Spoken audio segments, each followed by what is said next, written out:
Welcome to the Bioneers, Revolution from the Heart of Nature.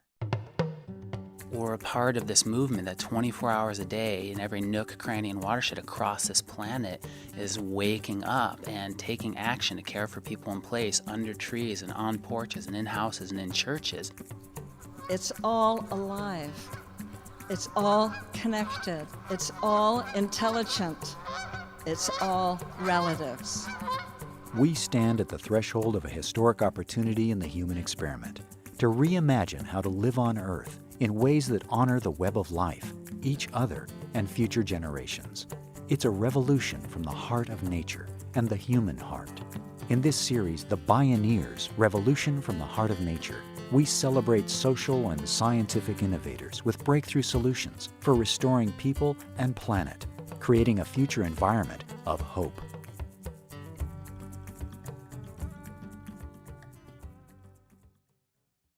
This program was made possible in part by Organic Valley's pasture-raised organic dairy products, bringing the good from our family farmers to your table at organicvalley.coop. Mary's Gone Crackers, inspired by a conscious approach to eating organic, gluten-free, and non-GMO products since 2004 at marysgonecrackers.com.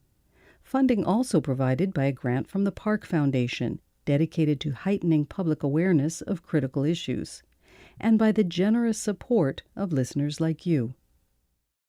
Perhaps you remember the classic science experiment from grade school where you have a glass of water and a bowl of sugar. You add a teaspoon of sugar to the water, and nothing happens. You add another, then another, and another, until suddenly, magically, the water crystallizes into a solid block. When we fully grasp the magnitude of the global ecological crisis, it can feel completely overwhelming. It's clear it demands bringing really big solutions to large scales. So what difference can one person or one community really make? Why bother? But like those teaspoons of sugar, thousands of small acts have a way of adding up. Then one day the system crystallizes and changes its state. In neighborhoods across the world, citizens are building community resilience, one shovelful and one backyard at a time. In this program, we visit with visionary citizen restorationists Trathen Heckman and Jessie Lerner. They're showing how small acts can turn into big change. This is Small Acts, Big Change, Ripples of Community Resilience. My name is Neil Harvey. I'll be your host. Welcome to the Bioneers, Revolution from the Heart of Nature.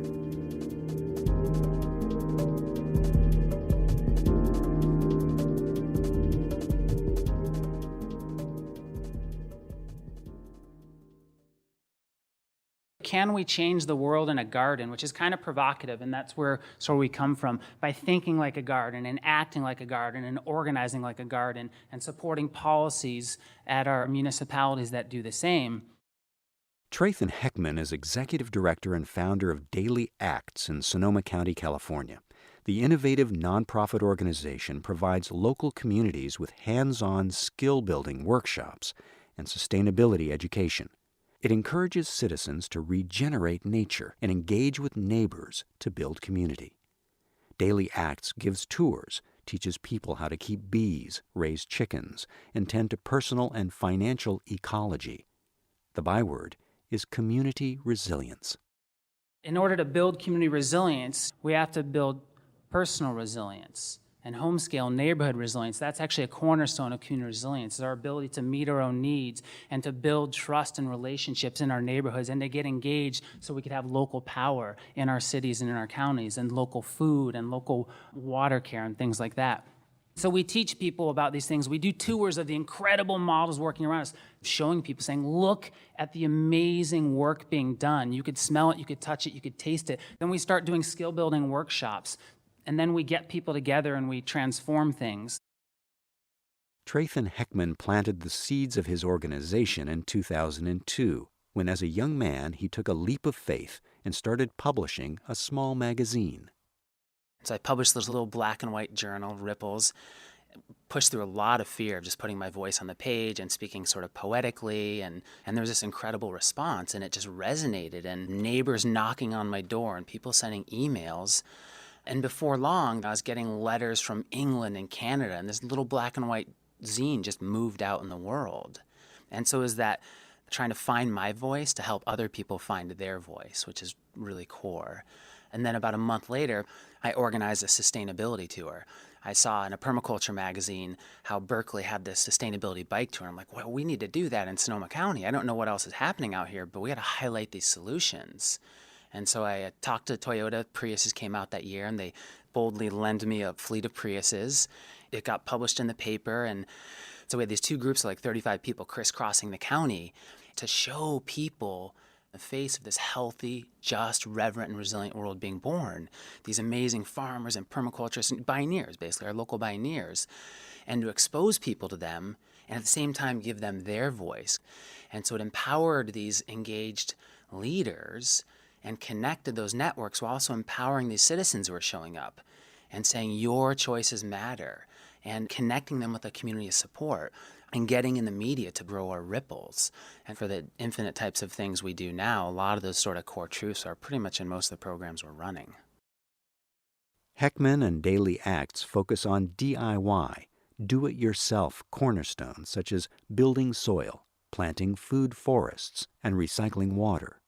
They show people how they can restore their place and benefit in countless ways by working with nature's operating instructions. And so for us, it's just, what would nature do, mimicking nature? So instead of ripping out your soil, we sheet mulch it. We use our recycled cardboard boxes and recycled T-shirts, and you lay that down like layering a lasagna, and you build soil. And through time, we've added 40,000 pounds, 20 tons of organic matter, mostly free and recycled, to our backyard to build the soil, the fertility, the vitality, the rainwater catching capacity of that soil. And then we plant in, like a forest ecology, not just a row crop of corn. We plant up to 7 layers of plants that fit together. If you have all things that are the same size and shape, they have the same needs, they compete. But you could have a really tall tree, and then you could have an understory shrub that has a different root zone and different light and height needs. And you could have a vining layer, grapes or hops or kiwis vining up. And then you have a layer below that, maybe you have your little blueberry bush, and you have a ground cover, you have your creeping thyme or your thyme for medicine, or chamomile for tea, and then you have your root crops, maybe it's burdock root or horseradish. And so you could have up to 7 layers, and you're sort of mimicking the structure of what a forest could look like. And so you're building soil and you're planting this diversity beneficial of plants, and it's bringing in all these beneficial critters. In today's water-scarce world, managing water wisely is imperative. We are currently wasting vast amounts of water. Just the term wastewater says it all. In nature, there is no waste. One of Heckman's neighbor friends used a system that turns wastewater into water wonders. The system is called a bioswale, catching surface runoff water, filtering out silt and pollutants, and diverting it for beneficial uses. And the city was running, they had a big pipe running under his backyard, and it was taking all the rainwater from above an apartment complex behind his property, taking it away, right? But there is no way in a cyclic existence. So he talked to the city, he said, hey, could I put in a gate valve? And now he's sinking hundreds of thousands of gallons of water. Instead of going under his property, it's going through a channel of swales and following like a river pattern and through ponds, and it's sinking that water in his backyard and growing this ecological food forest, right? It's an edible ecosystem. And you catch the rain that comes off your roof. We catch the rain that comes off our chicken coop roof and have a little self-watering system, so I don't even have to give the chickens water most of the time. They just self-water. And so you're using these elements, and it's not a garden, it's this living, breathing system. And then maybe your bees swarm like ours did, and then they land in our neighbor's yard. Then our neighbors start keeping bees. Or you start harvesting your neighbor's roof water and run it over the fence to feed your fruit trees. And you could do this. You don't have to own a place. You could rent it. It could be, there's so many creative ways to do this. I have a friend who did a 3rd-story balcony food forest. You could use these same principles in a container garden or a community garden or on a rooftop. And that's the beauty of it, because with nature's operating instructions, it may look different in Petaluma than Brooklyn than sub-Saharan Africa, but they're rooted in these principles that are timeless and true and woven through the fabric of life. Produce no waste, create no harm. Daily Acts created the Community Resilience Challenge to help inspire people to save water, grow food, conserve energy, and build community. One group of neighbors transformed their rental unit from an empty lot to a lush garden where they propagate plants and give them away for free. Then they looked across the fence to see if they could inspire other neighbors. And there's a rental unit next to him that the lady was going to rent it, and she was just going to round up everything, put a bunch of chemicals on. And then a person renting this place said, hey, don't worry, we'll come over and we'll sheet mulch it. We'll build soil the way nature does and get rid of those weeds. And she was sort of confused because she's like, you mean you're just going to come over and give free labor to my rental unit? And then they started doing this and helping other neighbors transform their yards and lawns and inspire them to do that and building community. This is one of 7,000 local actions this year, Nancy and Jim Haig's house. And so they heard one of our volunteers telling the story about how since she did this front yard garden and did her gray water system, it's helped change her life, and she's met more neighbors in a year of doing it than in 2 decades of living in her house. And so Nancy heard that, and it kind of touched her. And they're like, yes, that's what we need to do. It's not just resource savings, it's connection, it's relationships. So now kids come up in the neighborhood and they get a book out of the free library in their front yard, and then they sit there and they're reading the book and they're picking strawberries. And the lawn that was a lawn behind them is now this beautiful landscape, saving 15,000 gallons of water a month. One lawn.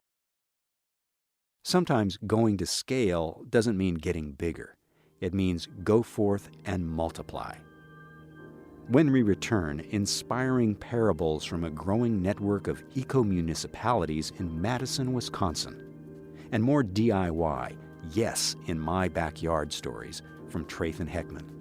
This is Small Acts, Big Change, Ripples of Community Resilience. I'm Neil Harvey.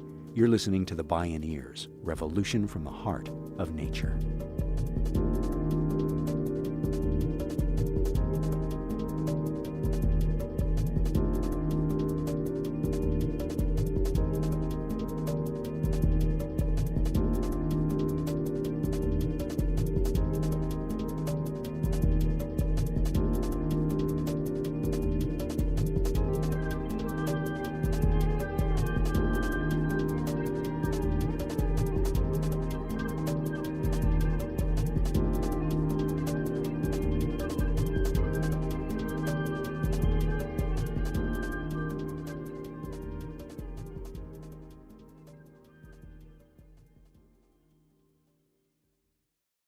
To explore all available Bioneers radio shows, video programming, and more from Trathen Heckman, please visit bioneers.org. And our thanks for the generous support from listeners like you. In Madison, Wisconsin, Jessie Lerner is Executive Director of Sustain Dane in Dane County. This nonprofit pathfinder has a variety of breakthrough programs to build ecological and community resilience. All of Sustain Dane's programs help individuals make positive change in their particular spheres of influence, whether at school, at work, or in their neighborhoods, stimulating a high level of local participation. One project Sustain Dane co-created to engage school districts is the growing Outdoor Classrooms program. Jessie Lerner has seen this project inspire residents to action who previously felt helpless in the face of forbidding challenges like climate change. So we met this woman, Stephanie, who was a parent at one of the local schools, and she was really hopeless about climate change. Just, oh my God, I'm going to leave my daughter in this world, and I just don't know what's going to happen, and just felt very disempowered. And she applied to participate in our Outdoor Classrooms program, GROW, and was able to really create a lot of community with the other teachers and parents and even students in building this outdoor classroom.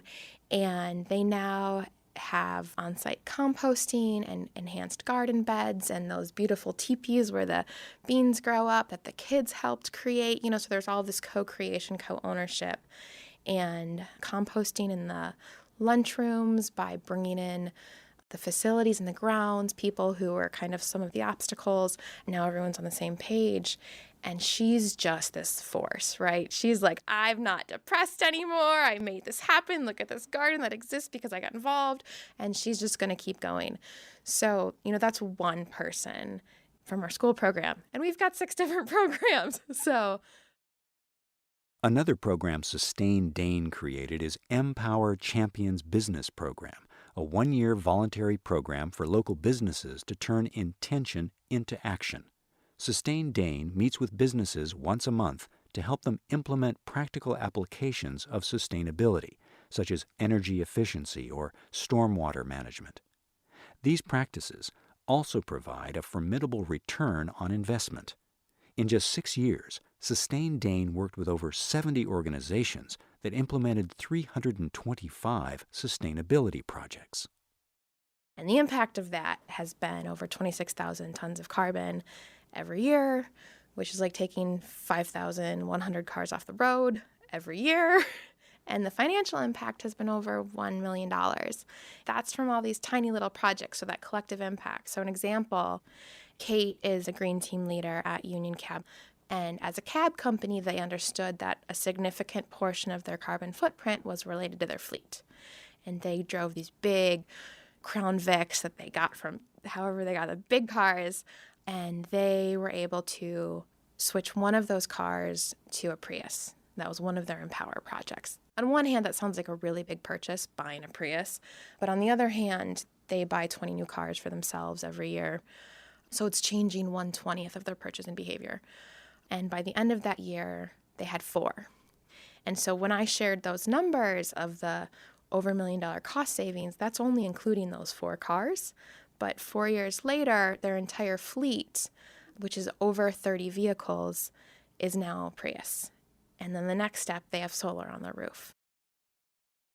Through Empower, Jessie, Lerner, and Sustain Dane also worked with a local credit union on an energy efficiency plan to keep its employees cooler during very hot summers.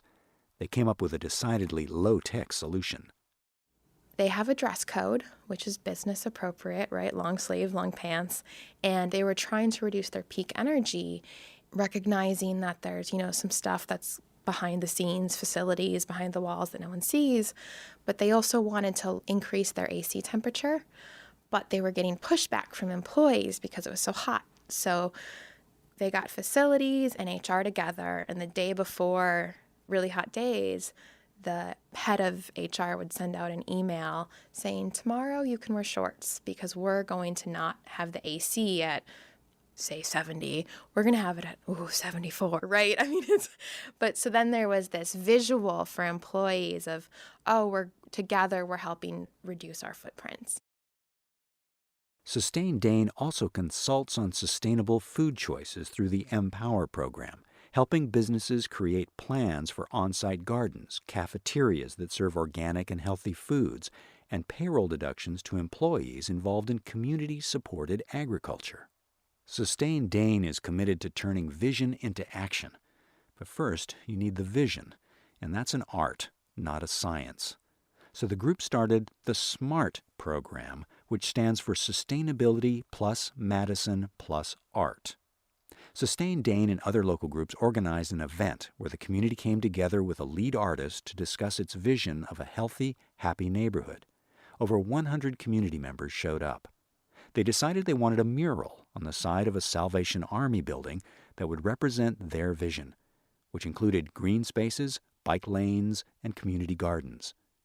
Everyone agreed. They also wanted affordable housing, safe streets, as well as community cookouts and block parties. One of the challenges of sustainability as often as it's so long-term, the impacts, because you're dealing with systems, it might happen 5, 10, 15, 20 years, right? You're like, this isn't satisfying. So by having that conversation in collaboration with an artist and then having the themes of that conversation impact the design of a piece of art that the community helps co-create, you then have this immediate visual reminder of what our hopes are. So sustainability, let's just break it down to being happy and healthy, right? And especially if you're part of a community that is not having your daily needs met, then that needs to come first, right? And this recognition that sustainability isn't a luxury, and kind of working through, well, how can sustainability as a lens help meet your needs, meet my needs? One of our hopes with SMART is to engage as many neighborhoods that want to in this conversation, and hoping to broaden the conversation so that it's not just middle-class people with chickens in their backyards, and it's a broader group engaging in what a sustainable future is and how do I live that. With this new kind of vision of community resilience, the old metrics of financial return on investment are too narrow. If sustainability is about being happy and healthy, how do you value community building? How about return on engagement? And how do you measure the impact of social connection and recognizing all of our programs are building social fabric? I mean, yes, they're saving natural resources, but they're also increasing connection between individuals and building relationships and building community. And how can we measure that? And how can that be in itself enough of a justification to do something? And I would love for Sustain Dane to be part of the group of individuals figuring that out, because I know it's not unique to us in Madison, that everyone all over the country is asking that question. Jessie Lerner. Back in California, Trathen Heckman at Daily Acts also consults on planning and design with local businesses, schools, and municipalities. With other nonprofits, Daily Acts has partnered with city agencies, schools, churches, and neighborhoods to plant and revitalize 628 gardens and register them on a map. Heckman established a project in Petaluma that gained a lot of momentum after he pitched an idea to the city's water conservation coordinator. Dave, we need to plant a food forest across the street at the Boys and Girls Center. He's like, what's a food forest? And so I explained it to him, and we're in a pretty bad drought in California, and in a lot of places, state best practice is rip out the turf and take it away, and it goes to the landfill where it becomes 23 times the greenhouse gas emissions. You're saving water, but you're exporting your topsoil, and it's creating more problems instead of sheet mulching it in place. So we got 150 volunteers to come out over 3 days, and we were like, sweet, we're going to handle the water conservation problem. Drop water use 80%. And we're going to grow food and medicine, even though that's not in the department, and we'll handle stormwater. Years later now, there's new state stormwater requirements that the cities have to save stormwater and do certain types of education. They have no more money to do it with, right? So they're kind of like, great, new regulations, no more money. 5 years ago, we'll address stormwater as well. We'll dig rain gardens and swales. And addressing all these benefits, we'll put in cob benches. Now there's a new organization that lives there, and they serve 300 at-risk youth. So we'll start doing educational programming and teaching the kids about growing healthy food. And so the guy we work with, his boss comes by in the weekend. It's 85 degrees out. People are digging clay, and they're laughing, and they're having fun. He has kids, and he's kind of confused. And he's like, what's happening here? It's really hot out, and you're digging clay, but you look like you're having fun, and you're saving us water, and you're saving us money, and you're strengthening the fiber of our community. And so since then, they don't recommend ripping out the turf. They have their Mulch Madness program that they based around the first 2 sheet mulches we did together. They've given out free resources from local companies, local recycled wood chips, local recycled cardboard, to sheet mulch over 500 lawns. And now more citizens are asking for it, and more cities are doing it. It's being looked at as a regional model in the East Bay and other places. This led Heckman, 2 partner organizations, and 250 volunteers to transform the Petaluma City Hall landscape in just 1 day.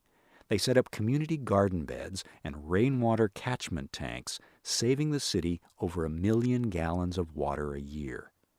Small acts creating big change, going to scale by multiplying. For Trathen Heckman, the work is deeply personal. It's essential to him that he and his family embody the same kind of sustainable living that Daily Acts is helping promote. He and his wife Mary have created their own home food forest, in which their daughter Ella learns and, well, revels.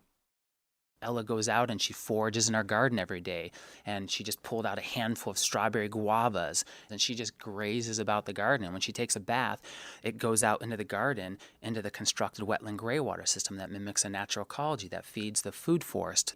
I took cuttings from a friend's tree, Roger, this amazing old school homesteader down our street who taught me a lot, who passed away this year.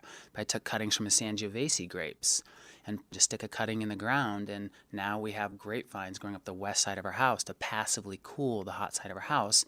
And we just harvested a bunch of grapes. And so then we're going to stomp that into wine, and we're going to make Sangiovese wine from Roger's grapes. And then I'll refill the bottles that I got from his kids.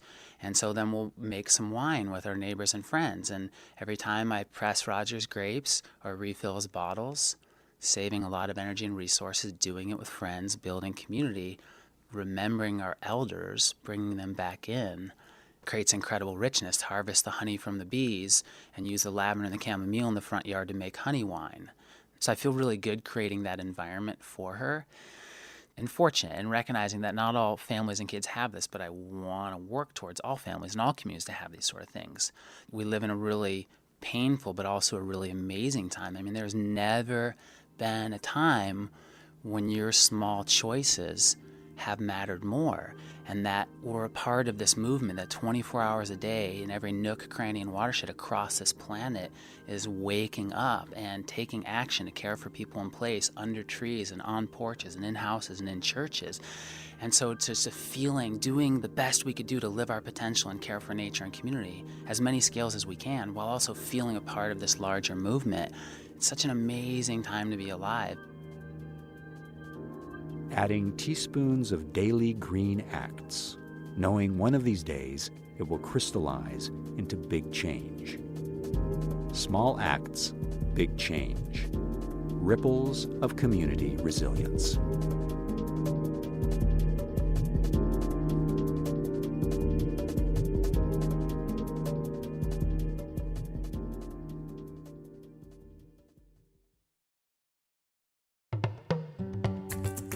You can see and hear more from Trathen Heckman or explore more Bioneers radio shows and video programming online at bioneers.org. For information on attending the National Bioneers Conference and Bioneers events in your area, please visit bioneers.org or call 1-877-BIONEER. The Bioneers, Revolution from the Heart of Nature is a production of Bioneers and Collective Heritage Institute. Executive producer, Kenny Ausubel. Written by Kenny Ausubel. Senior producer, Neil Harvey. Managing producer, Stephanie Welch. Interview recording engineer, Jeff Westman. Our theme music is taken from the album Journey Between by Baka Beyond and used by permission of Hannibal Records, a Rykodisc label. Additional music was made available by Sounds True at soundstrue.com. For more music information, please visit bioneers.org.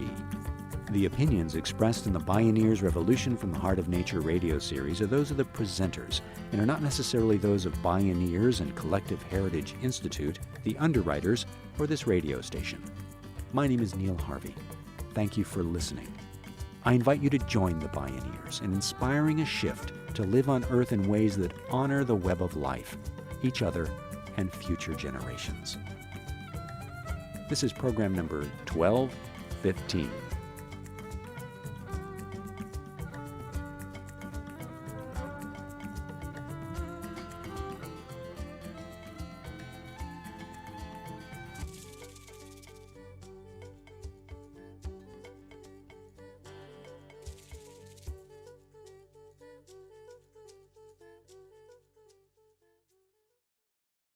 Support for the Bioneers Revolution from the Heart of Nature is provided in part by Organic Valley Family of Farms and Mary's Gone Crackers.